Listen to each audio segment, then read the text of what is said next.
Balet Romeo in Julija smo v letošnjem letu izbrali zaradi tega, ker je čudovit prikaz naše ustvarjalnosti, koreografije Valentine Turku, ki je eden izmed stebrov naše hiše.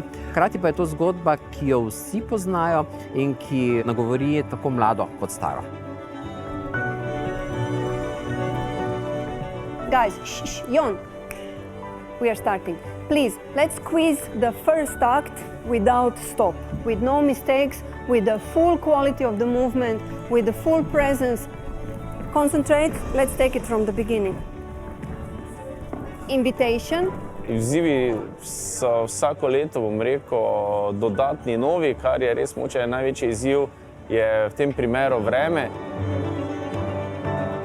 Če nismo imeli dežja, smo imeli veter, kar je spet predstavljalo en velik izziv za scenografijo in vse ostale tehnične zahteve. Žal na to nismo tukaj, ampak je preveliko tveganje.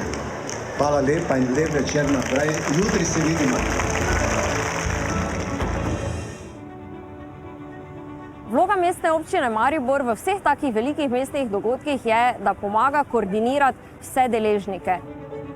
Pri nas je ogromno ene birokracije in administracije, dovoljenj, ki jih moramo izdati. Tu se res vedno trudimo, da pomagamo. Narodni dom Maribor je v projektu sodeloval na področju tehnike in pa, kar je moje področje, na področju pridobivanja dovoljenj za to prireditev. Dovoljenja se pridobivajo v bistvu več kot 2 meseca. Z dogodkom Balet pod zvezdami smo dobili nek material za promoviranje Maribora kot kulturne destinacije, tudi na mednarodnih trgih. Edinstvenost tega dogodka dela tudi, da je temu popolnoma prilagojena scenografija, tako vsebinska na odru kot scenografija tehnične izvedbe. Torej oder brez strehe, popolnoma odprti oder, ki je vkomponiran v samo prizorišče. Prizorišče pa je glavni trg.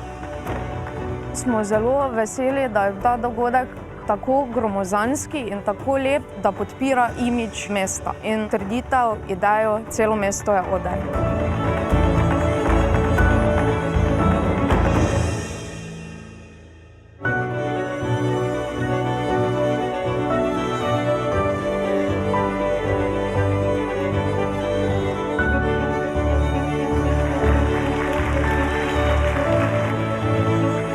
Želimo si, da bi bilo takšnih dogodkov posvečenih Mariborčanom in Mariborčankam čim več.